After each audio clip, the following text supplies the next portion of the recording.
All right. Good morning, everyone. Thank you for your patience while we were working through a few last-minute technical issues. But I'm so happy to see you all. My name is Rob Venette, and I'm the director of the Minnesota Invasive Terrestrial Plants and Pests Center. And I'm very excited today to be presenting to you one of our annual symposia. And this one is on a very exciting topic, especially to me because I know so little about it. So like many of you, I'm hoping to learn quite a bit from our presenters today.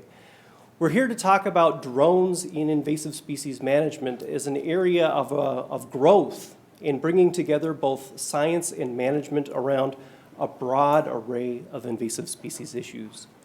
I also want to be sure to acknowledge the Institute on the Environment, who is co-sponsoring this event and helping to make it all possible. I just wanted to start with a few opening remarks that I think will actually be familiar to many of you. I think many of you know that our state is really challenged by literally hundreds of species that are not native to the state. Different plants, different insects, pathogens, and even earthworms are really transforming our landscape and on an annual basis causing over $3 billion worth of damage. So our center was created at the university with the idea being that in order to really begin to make new progress and bolster the efforts of many other groups around the state, we need better research. And so our center was engineered to really be forward-thinking in providing very transformative science to bring to invasive species management, but to make sure that those ideas still have practical applications on the ground. And so the work that we do has applications both to forestry and agriculture, as well as prairies and wetlands. Basically, every corner of the state is something that we're concerned about. We are a research center, and that's important to remember. We have a very defined mission. But in order to spur the creativity of our group, events like these symposia turn out to be incredibly useful. So this is our fourth one. And I'm seeing some familiar faces from our very first. But the idea with each of these symposia is that we bring together very diverse audiences. It's a common issue, but people see these issues from very different perspectives. And so whether it's thinking about how soybean aphid management can inadvertently affect the sustainability of populations of prairie butterflies, and what do we do about that? Both to protect native species as well as preserving the economic viability of one of the most important economic sectors of our state. Or thinking about buckthorn. It's probably the most popular, if you will, invasive species within the state. Yet different groups are concerned about it for very different reasons. And so bringing all of those forces together, whether it's foresters or soybean growers, creates a very powerful environment. And also thinking about new issues like Palmer amaranth. And what does that mean from a regulatory standpoint with our partners from the Department of Agriculture, as well as our powerful advocates within Extension? How do we work together to help keep this invasive species out of the state now that it has a foothold? So today we're sort of building along those same lines. We have a very diverse group of participants and presenters. And so our goal today is to talk about novel applications of drones, and I'm using that term obviously very loosely, whether you prefer to refer to them as unmanned aerial vehicles or unmanned aerial systems. You'll hear both throughout the day.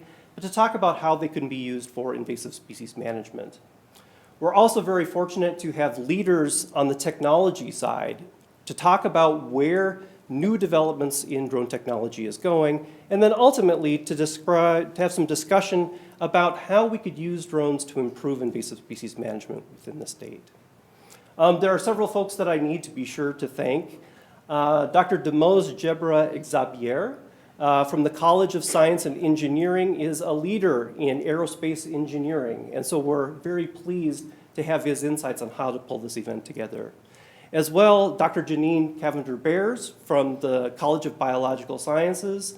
She's really doing innovative research, and we're very thrilled that she'll be able to talk about some of that research today in terms of how do we protect natural resources using this technology.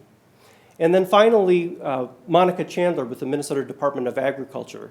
She has really helped keep our group, our feet on the ground, to really think about how will this technology make a difference in the field.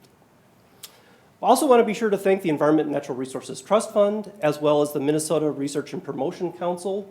Both groups have been fundamental to funding the research of the center, and it's been phenomenal to see how we can grow these partnerships. I also want to say that this is just the start of a much bigger discussion, and I'm hoping that there are many ways that we can stay in touch with one another. And so if you have not yet, I really encourage you to have a look at our website. Also, if you're a Twitter user, please follow us. And in fact, if you're live tweeting today, we encourage you to use the hashtag mitppc as a way to help keep track of the conversation. We also want to acknowledge that all the presentations are being recorded and will be available on YouTube at our YouTube channel. And then lastly, if you have any thoughts after the day, please feel free to contact me directly. My email address is there and ready for your use. So with that, I'm excited to kick things off with our first speaker. I think we should have a day of very informative presentations. So our first speaker of the day is, again, Dr. Janine Cavender-Bears. Dr. Cavender-Bears is a professor of ecology, evolution, and behavior in the College of Biological Sciences. Her work examines how functional traits of plants link evolutionary history to current ecological processes with consequences for ecosystem functionality and stability. She is a PI on an MIT PPC-funded research project on accurate detection and integrated treatment of oak wilt. So her presentation for us today